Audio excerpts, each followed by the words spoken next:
प्यारे स्टूडेंट्स, आपका please classes में स्वागत है। आज के वीडियो लेक्चर में आप देखेंगे बहुपद, पॉलिनोमियल्स। बहुपद क्या होता है, बहुपद किसे कहते हैं, बहुपद से संबंधित कुछ बिंदु, बहुपद की घात, बहुपद के प्रकार, बहुपद पर आधारित कुछ प्रश्न, इतने टॉपिकों को आप कवर करेंगे। जैसे प्यारे स्टूडेंट्स, आपको स्क्रीन पर दिख रहा होगा, आज पढ़ने वाले हैं आप बहुपद। क्या पढ़ेंगे? बहुपद। बहुपद पढ़ेंगे। बहुपद में क्या क्या पढ़ेंगे? पहला टॉपिक आपका होगा बहुपद किसे कहते हैं। दूसरा आप सीखेंगे बहुपद से संबंधित कुछ मुख्य बिंदु, जो बहुत ज़रूरी बातें हैं उनको सीखेंगे। तीसरी बात होगी बहुपद की घात, बहुपद की घात किसे कहते हैं। और चौथा होगा बहुपद की प्रकार, बहुपद की प्रकार, बहुपद कितने प्रकार का होता है। और पांचवा होगा बहुपद पर आधारित कुछ प्रश्न। तो आज के वीडियो लेक्चर में ये 5 टॉपिक कवर होने वाले हैं। तो यदि आप बहुपद के बारे में नहीं जानते हैं तो इस वीडियो को शुरू से अंत तक देखिए। आज के बाद आपको बहुपद से लेकर किसी प्रकार की कोई समस्या नहीं रहेगी। तो सबसे पहले आप जानिए बहुपद क्या होता है या बहुपद किसे कहते हैं। पहला टॉपिक आपके सामने है बहुपद। देखिए बहुपद है, बहुपद किसे कहते हैं। तो बहुपद की अंग्रेजी होती है पॉलिनोमियल। अब बहुपद किसे कहेंगे? ऐसा बीजीय व्यंजक जिसमें चरों की घात केवल और केवल धनात्मक पूर्णांक हो, उसे बहुपद कहेंगे। कोई भी बीजीय व्यंजक हो। अब प्यारे स्टूडेंट समझेंगे बीजीय व्यंजक क्या होता है। तो बीजीय व्यंजक होता है एक चर हो और एक अचर हो, उनके बीच में प्लस हो, माइनस हो, गुणा हो, भाग हो, कोई चिन्ह लगा हो। तो प्लस माइनस गुणा भाग में से कोई चिन्ह होगा तो उसे कहेंगे बीजीय व्यंजक। क्या कहेंगे? बीजीय व्यंजक। तो बीजीय व्यंजक क्या होगा? अब चर अचर क्या होता है? तो चर आपको ना मालूम हो तो चर देखिए क्या होता है। चर की अंग्रेजी होती है वेरिएबल। वेरिएबल क्या होता है? ए टू जेड, ए से लेकर जेड तक के अक्षरों को कहते हैं चर। ए से लेकर जेड तक अक्षरों को क्या कहेंगे? चर। और अचर किसे कहेंगे? अचर कहते हैं zero to infinite. Zero to infinite, zero से लेकर अनंत तक को कहते हैं अचर। तो चर हो गया, अचर हो गया। अब एक चर हो और एक अचर हो, एक चर हो और एक अचर हो, या केवल चर अकेले हो या केवल अचर हो, तो उसको आप कहेंगे बीजीय व्यंजक। क्या कहेंगे? बीजीय व्यंजक। जैसे आपसे कोई पूछे बताओ यक्स बीजीय व्यंजक है, तो आप कहेंगे हाँ यक्स बीजीय व्यंजक है। कैसे? क्योंकि यक्स बराबर आप लिख सकते हैं यक्स गुणे एक, यक्स गुणे एक। तो देखिए यक्स चर है और एक अचर है और इनके बीच में गुणा का निशान है। तो मैंने आपको बताया कि एक चर हो और एक अचर हो और इनके बीच में प्लस माइनस गुणा भाग में से कोई हो तो वो होता है बीजीय व्यंजक। क्या होता है? बीजीय व्यंजक। तो ये बीजीय व्यंजक है। अच्छा, आपसे कोई कहे बताओ 5 जो है आपका बीजीय व्यंजक है, तो आप कहेंगे हाँ। कैसे? क्योंकि 5 बराबर आप लिख सकते हैं 5 गुणे यक्स की घात 0। आप पढ़े होंगे कि जिसकी घात 0 हो उसका मान हमेशा 1 होता है। तो देखो ये क्या है? अचर है और ये क्या है? चर है और इनके बीच में गुणा का निशान है। तो ये भी क्या होता है? एक बीजीय व्यंजक होता है। ठीक। तो बीजीय व्यंजक आपको समझ में आ गया होगा। या ऐसा ना हो, ऐसा हो, यक्स प्लस 5 हो या यक्स माइनस 5 हो या यक्स बटा 5 हो। देखिए बटा मीन्स भाग का निशान है। तो ये सभी आपके बीजीय व्यंजक हैं। तो सभी बीजीय व्यंजक, एक चर हो एक अचर हो, उनके बीच में प्लस माइनस गुणा भाग कोई चिन्ह हो, तो वो बीजीय व्यंजक होता है। अब बहुपद उसे कब कहोगे? तो यहाँ लिखा देखिए, ऐसा बीजीय व्यंजक जिसमें चरों की घात, जो चर हो उसकी घात केवल और केवल धनात्मक पूर्णांक हो, उसे बहुपद कहेंगे। बीजीय व्यंजक हो लेकिन उसको देखेंगे जिसमें चर है उसकी घात धनात्मक पूर्णांक है, धनात्मक होना चाहिए और पूर्णांक होना चाहिए, तभी आप उसे बहुपद कहेंगे, अन्यथा उसे बहुपद नहीं कहेंगे। जैसे आपके सामने लिखा यक्स प्लस 2, तो देखिए यहाँ पर चर आपको देखना, अचर से कोई मतलब नहीं है। ठीक है, तो चर देखिए यक्स है, इसकी घात देखिए कितना है। जब किसी का घात कुछ ना लिखा हो तो उसका घात 1 होता है। क्या होता है? 1। तो इसकी घात 1 है। 1 क्या है? पूर्णांक। पूर्णांक मीन्स पूर्ण संख्या। पूर्ण संख्या मीन्स 0 से लेकर अनंत तक। 0 1 2 3 4 5 6 7 8 9 10 11 12 13 14 15 16 इस प्रकार से हो तो वो पूर्ण संख्या होती है, उसी को पूर्णांक कहा जाता है। लेकिन वो धनात्मक पूर्णांक हो, क्योंकि पूर्णांक 2 प्रकार का होता है, एक ऋणात्मक पूर्णांक होता है, एक धनात्मक। तो धनात्मक पूर्णांक होना चाहिए। तो देखिए धनात्मक है और पूर्णांक है, इसलिए ये बहुपद है। आगे समझेंगे आप, इसको देखेंगे, इसकी घात कितनी है 2। चर को आपको देखना, जितने चर होंगे सभी घात देखेंगे, इसकी घात 2 और इसकी घात 1। मैंने कहा जिसकी घात ना लिखा उसकी घात 1, तो ये भी पूर्णांक है, ये भी पूर्णांक है, ये भी धनात्मक है, ये भी धनात्मक, इसलिए ये बहुपद है, ये बहुपद है। अब देखेंगे इसको, x प्लस वाई, इसकी घात 1 है और इसकी घात 1 है, दोनों धनात्मक पूर्णांक, इसलिए ये भी बहुपद है। ये देखिए, इसकी घात 3 है, इसकी घात 2 है, इसकी घात 1 है, ये भी धनात्मक है, ये भी धनात्मक है, ये भी धनात्मक है और सभी पूर्णांक है, इसलिए यह भी बहुपद है। लेकिन यदि आपसे कोई ऐसे लिख कर पूछे, देखो 1/x, अब 1/x आपसे कोई पूछे बताओ बहुपद है, तो जब इसको आप सरल करेंगे तो ये बन जाएगा x पे घात -1, x पे घात -1। अब ये कैसे हो गया? प्यारे स्टूडेंट्स, ये कक्षा 6, 7, 8 में एक रूल्स पढ़ते हैं जो ऐसे है, ऐसा 6, 7, 8 कक्षा 6, 7, 8 में पढ़े होंगे कि ऐसा कोई संख्या लिखी हो 1/, ये raise to the power m, 1/, ये raise to the power m, तो जब इसको, इसका बटा जब हटाएंगे तो ये हो जाएगा, बटा जब हटेगा तो इसकी जो घात है वो माइनस हो जाएगी, अर्थात ये इनवर्स m हो जाएगा, इस रूप में हो जाएगा। तो जब देखिए इसकी घात कितनी है 1, तो 1 जब हटाएंगे तो ये क्या हो जाएगा माइनस, चूँकि इसकी घात क्या है ऋणात्मक है, पूर्णांक तो है ऋणात्मक, इसलिए ये बहुपद नहीं है। इसी प्रकार से अगर ऐसा लिख दिया जाए करड़ी में x, तो करड़ी में x, तो करड़ी मतलब होता है 1/2, तो देखिए धनात्मक तो है लेकिन पूर्णांक नहीं, 1/2 है, इसका मान आएगा 0.5, तो कोई भी दशमलव में होगा तो पूर्णांक नहीं होता है, अर्थात ये भी बहुपद नहीं है। ठीक, तो इस प्रकार से आप जितने भी चर होंगे, चरों की घात देखेंगे, ये धनात्मक है और पूर्णांक है तो बहुपद है, और नहीं है तो बहुपद नहीं है। अब दूसरी टॉपिक आपके सामने है बहुपद से संबंधित कुछ बिंदु। अब आप जानेंगे बहुपद से संबंधित कुछ मुख्य बिंदु। अब क्या है, तो नंबर 1 है चरों का घात धनात्मक पूर्णांक होना अनिवार्य है। बहुपद आप उसे तभी कहेंगे जब उसका घात जो हो वो धनात्मक हो और पूर्णांक हो, तभी वो बहुपद होगा, अन्यथा वह बहुपद नहीं होगा। तो पहली बात। दूसरी बात कह रहा है सभी अचर राशियां एक बहुपद होती हैं। कौन? अचर राशियां। जैसे मैंने बताया चर अचर क्या होता है, तो जितने भी अचर हैं सभी अचर, चाहे वो प्लस हो या माइनस, सभी बहुपद होती है। अगर आपसे कोई पूछे कि बताओ -100 -100 क्या होगा, बहुपद होगा, तो आप कहेंगे बिल्कुल बहुपद होगा। चाहे वो प्लस हो या माइनस हो, चाहे जितना बड़ा हो या छोटा हो, उससे नहीं मतलब हो, सभी अचर राशियां एक बहुपद होती हैं।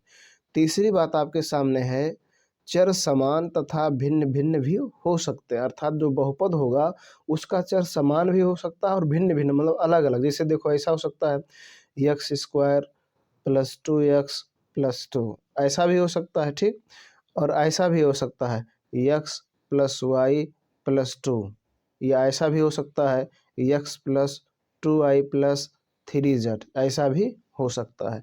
तो चर समान समान, समान समान मतलब x हो सकता है, y हो सकता है, z हो सकता है, ये हो सकता है, b हो सकता है, या ऐसा हो सकता है x y दोनों रहे, उसमें z भी रहे या अन्य कोई चर रहे, ऐसा भी हो सकता है। चौथा पॉइंट है यदि कोई चर करड़ी में है और उसका n वां मूल निकल रहा है तो वह बहुपद होगा। अर्थात कहने का मतलब है कोई चर, जैसे मान लीजिए इसको देखिए, इसको मैंने करड़ी में लिख दिया। अब करड़ी में लिख दिया तो इसका n वां मूल मतलब ये कौन सा मूल निकलेगा, वर्गमूल। यदि इसका वर्गमूल निकल जा रहा तो ये आएगा बराबर x, तो क्या आ गया x, तो ये x आपका, अर्थात ये आपका एक बहुपद है। लेकिन उसको सरल करके आप बताएंगे कि बहुपद है कि नहीं है। ठीक, इसी प्रकार से कोई भी हो, मान लीजिए ऐसे लिख दिया जाए करड़ी में, यहाँ पर कर दिया जाए तो देखिए यहाँ 3 दशा, इसका मतलब हो गया घनमूल, तो बाहर निकलेगा तो y हो जाएगा, अर्थात ये भी क्या है, बहुपद है। अगर n वां मूल निकल रहा है तो बहुपद है, नहीं है तो बहुपद नहीं है।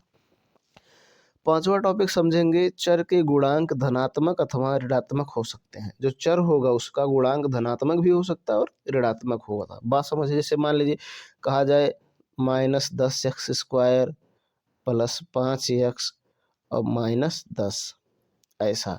देखो ये इसका गुणांक क्या है, -10 है, इसका गुणांक प्लस है, तो प्लस माइनस दोनों हो सकता है। चर का जो गुणांक होता है वो धनात्मक भी हो सकता है और ऋणात्मक भी हो सकता है। तो ये बहुपद से संबंधित कुछ मुख्य बिंदु थे जिनको आपको याद रखना है ताकि आपको किसी प्रकार की कोई डाउट ना रहे। अब प्यारे स्टूडेंट्स समझेंगे बहुपद की घात। बहुपद की घात आपके सामने अगला टॉपिक है बहुपद की घात। बहुपद की घात क्या होती है? तो देखिए बहुपद की घात, बहुपद की अधिकतम घात को बहुपद की घात कहते हैं। कोई भी बहुपद होगा जितना उसका अधिकतम घात होगा, क्या देखेंगे? अधिकतम घात। जो उसमें चर होगी उसकी अधिकतम घात सबसे ज़्यादा जो होगा वो कहलाएगा बहुपद की घात। क्या कहलाएगा? बहुपद की घात। जैसे मैंने आपके सामने लिखा, देखो ये 5 है, तो 5 में देखिए चर है नहीं है, लेकिन यहाँ पर आप मान सकते हैं ऐसे।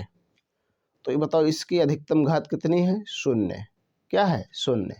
इसको देखिए, इसमें चर है यक्स, तो बताइए इसकी घात कितनी? जब कोई घात ना हो तो क्या होता है? 1, तो इसकी अधिकतम घात होगी 1, तो बहुपद की घात हो गई 1। इसमें देखिए यक्स है, यहाँ भी यक्स है, तो इसकी घात 2, इसकी घात 1, तो ज़्यादा कौन है? 2, तो इसकी बहुपद की घात हो जाएगी 2। क्या हो जाएगी? 2। इसी प्रकार इसमें देखें, इसका घात 3 है, इसका घात 1 है। सपोज डेट अगर इसका घात 2 हो जाए तो बताओ 3 और 2 में कौन बड़ा? 3, तो 3 हो जाएगा। जो ज़्यादा रहेगा, जो सबसे अधिक रहेगा वही होगा बहुपद की घात। तो 0, 1, 2, 3 इस प्रकार से आप बहुपद की घात बता सकते हैं। जितने चर होंगे सभी के घात देखेंगे, जो सबसे बड़ा होगा वही बहुपद की घात होगा। प्यारे स्टूडेंट्स, आपके सामने अगला टॉपिक है बहुपद के प्रकार। अब देखेंगे बहुपद कितने प्रकार का होता है। तो जो बहुपद होता है वो 2 प्रकार से बताया जाता है। एक तो बताया जाता है पदों के आधार पर। तो पदों के आधार पर बहुपद 3 प्रकार के, और घातों के आधार पर बहुपद 3 प्रकार के। और भी होते हैं, लेकिन आपको मुख्य बताए जा रहे हैं जिनको आपको सीखना जरूरी है। तो पदों के आधार पर बहुपद कितने प्रकार के? 3। एक पदी बहुपद, द्विपदी बहुपद, त्रिपदी बहुपद। तो अब देखिए एक पदी बहुपद किसे कहेंगे? ऐसा बहुपद जिसमें पदों की संख्या 1 हो। ऐसा बहुपद जिसमें पदों की संख्या 1 हो। पदों की संख्या कौन बताएगा? Plus minus. अब देखो समझो, जैसे यक्स प्लस 2 ऐसे लिख दिया जाए तो ये प्लस क्या बताता है? पद। अब ये एक पद हो गया और ये एक पद हो गया, तो इसमें कितने पद हैं? 2 पद। लेकिन अगर केवल ऐसे एक्स लिख दिया जाए तो ये अकेले, अर्थात कितने पद हैं? 1 पद, तो इसे कहेंगे एक पदी बहुपद। ऐसे कह दिया जाए 5 तो एक पदी बहुपद। ऐसे कह दिया जाए वाई एक पदी बहुपद।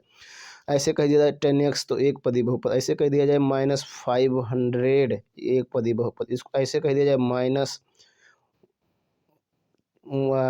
-10x। इस प्रकार से ये सभी एक पदी बहुपद हैं। ऐसे बहुपद जिसमें पदों की संख्या 1 हो उसे कहते हैं एक पदी बहुपद। ठीक, आप समझेंगे 2 पदी बहुपद। पद कौन बताएंगे? Plus minus. ठीक है, अगर आपसे कोई ऐसे कह दे, देखिएगा 5x, बताओ कितने पद? तो एक पद होगा। या ऐसा कह दे 5 गुणे x, बताओ कितने पद? एक पद ही, एक ही पद है। प्लस माइनस रहेगा तभी पद की काउंटिंग होगी, अन्यथा नहीं होगी। अब द्विपदी बहुपद जिसमें 2 पद हो, जैसे कहा जाए x प्लस 2, देखो एक पद ये एक पद ये। फिर कहा जाए x प्लस वाई, एक पद ये एक पद ये, 2 पद है। फिर कहा जाए x माइनस 5, देखिए एक पद ये एक पद ये। फिर कहा जाए x माइनस ये, एक पद ये एक पद ये। और फिर कहा जाए y प्लस जेड, एक पद ये एक पद ये। तो इस प्रकार से प्लस माइनस पद को बताते हैं। जब 2 पद होंगे तो उसे कहेंगे द्विपदी बहुपद। अब आ गया त्रिपदी बहुपद। तो त्रिपदी मतलब 3 पद हो, जैसे कहा जाए x square plus 4x plus 4। देखो एक पद, 2 पद, 3 पद। इसी प्रकार से कहा जाए Y square plus 2y plus 2। देखो एक पद, 2 पद, 3 पद, तो 3 पद है। इसी प्रकार से कहा जाए ये square minus 2ab plus B square. ये देखिए एक पद, 2 पद, 3 पद, तो ये 3 पद हैं, तो ये त्रिपदी बहुपद हैं। तो एक पद होगा तो एक पदी बहुपद, 2 पद होगा तो द्विपदी बहुपद, 3 पद होगा तो त्रिपदी बहुपद होगा। अब घातों के आधार पर समझेंगे। तो घातों के आधार पर ऐसा बहुपद जिसकी अधिकतम घात 1 हो, 1 हो उसे कहेंगे रैखिक बहुपद।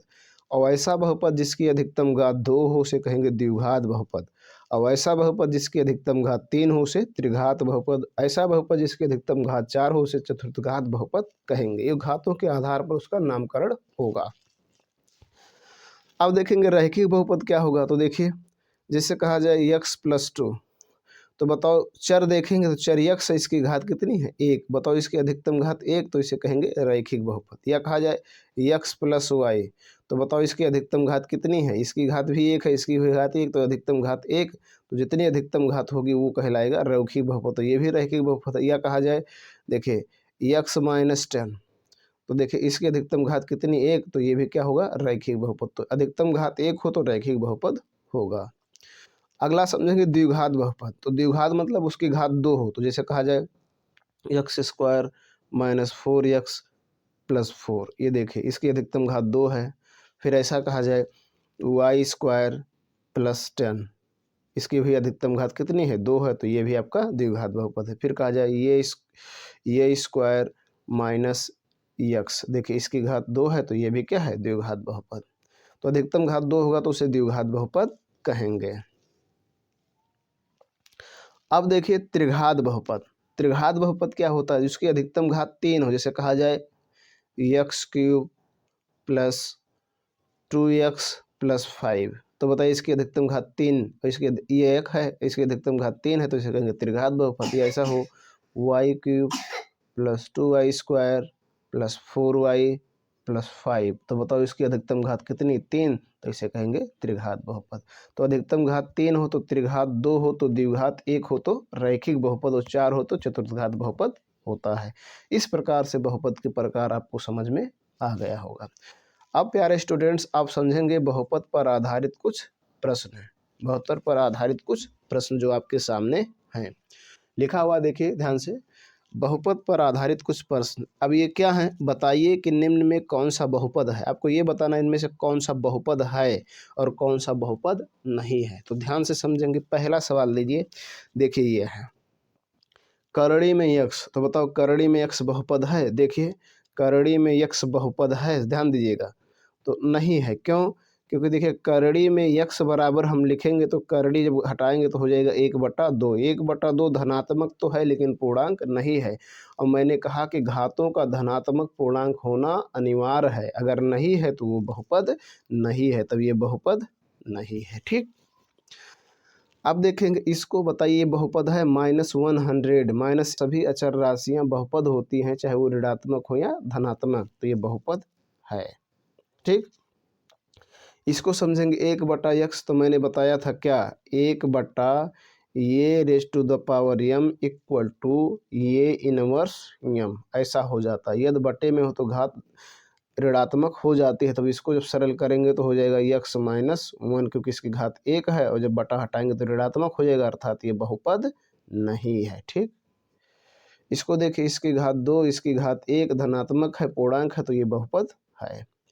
इसको समझिए, देखिए ये बहुपद है, तो लिखा है करड़ी में 2 यक्स क्यूब, करड़ी में 2x क्यूब, तो देखिए जो यक्स है ये बाहर है, ये करड़ी में नहीं है, तो इसकी घात 3 है जो कि धनात्मक है, पूर्णांक, इसलिए बहुपद है। आगे समझेंगे x प्लस वाई, देखिए x प्लस वाई, इसकी घात 1 और इसकी घात 1 धनात्मक है, पूर्णांक, इसलिए बहुपद है।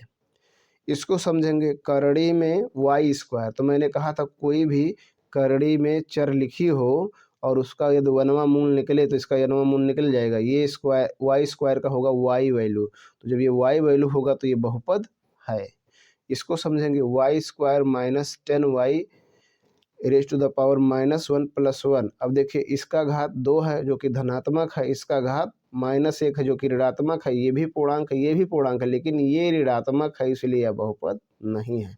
जितने भी चर हों सभी के घात को धनात्मक और पूर्णांक होना अनिवार्य है, तभी उसे आप बहुपद कहेंगे, अन्यथा उसे बहुपद नहीं कहेंगे। तो प्यारे स्टूडेंट्स, मैं आशा करता हूँ आपको बहुपद पूर्ण रूप से समझ में आ गया होगा। यदि बहुपद आपको पूर्ण रूप से समझ में आया हो, वीडियो पसंद आई हो तो लाइक करें, ना पसंद आया हो तो डिसलाइक ज़रूर करें। चैनल पर पहली बार विजिट किए हो तो सब्सक्राइब करें, बेल आइकन प्रेस करें, ताकि जो मैं वीडियो अपलोड करूँ उसका नोटिफिकेशन आपको मिलता रहे। इसको ज़्यादा से ज़्यादा अपने मित्रों में शेयर भी कीजिए, जो शिक्षा से वंचित हैं उन्हें शिक्षा के बारे में जानकारी हो और वो आगे बढ़ें। आज के वीडियो लेक्चर में बस इतना ही। अगले वीडियो लेक्चर में फिर इसके आगे देखेंगे। धन्यवाद।